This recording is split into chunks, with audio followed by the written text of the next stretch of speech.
talk about cracking a cold case. Nearly 3.2 million years ago, Lucy died. Now we may know how.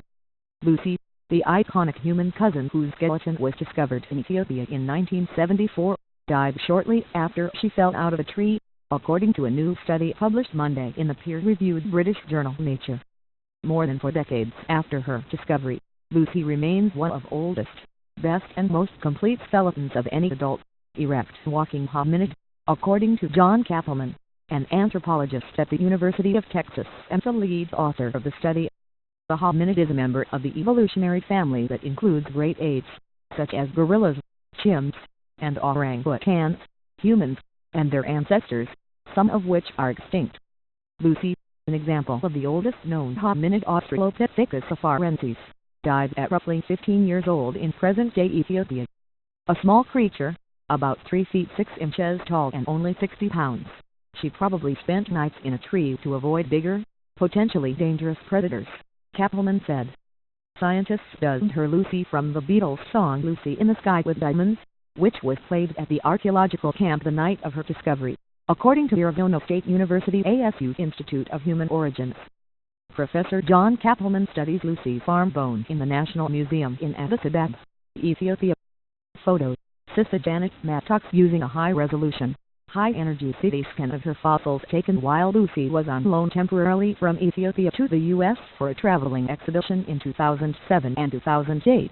Scientists discovered that her upper arm and shoulders were broken. They determined that she probably fell from a height of more than 40 feet, hitting the ground at over 35 miles per hour. "We were surprised by this," Kappelman said, adding that rarely is the cause of death preserved in bones. Based on the pattern of breaks, scientists believe that she landed feet first before bracing herself with her arms as she fell forward, and death followed swiftly, the study concluded. In addition to the broken bones, extensive and catastrophic injuries to her internal organs likely factored into her death. The way that both of her shoulders were fractured means she likely stretched out her arms to break her fall, which indicates she was conscious at the time of her death. Other experts who are familiar with Lucy aren't so sure of the findings.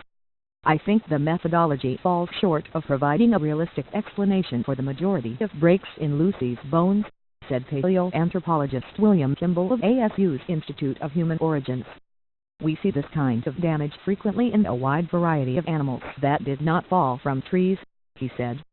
"Bones can be damaged by being trampled, or covered by sediments, or subject to geological pressures," he said. The authors did not go through the detailed, formal evaluation of alternative explanations of the breaks, Kimball said.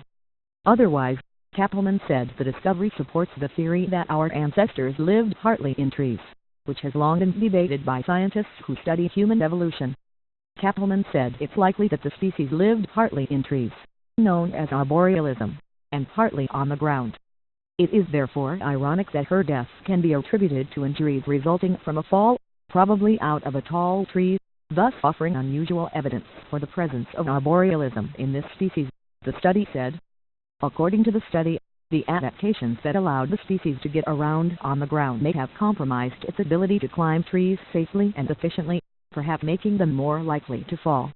"By understanding her death is how she came alive to me," Kappelman said.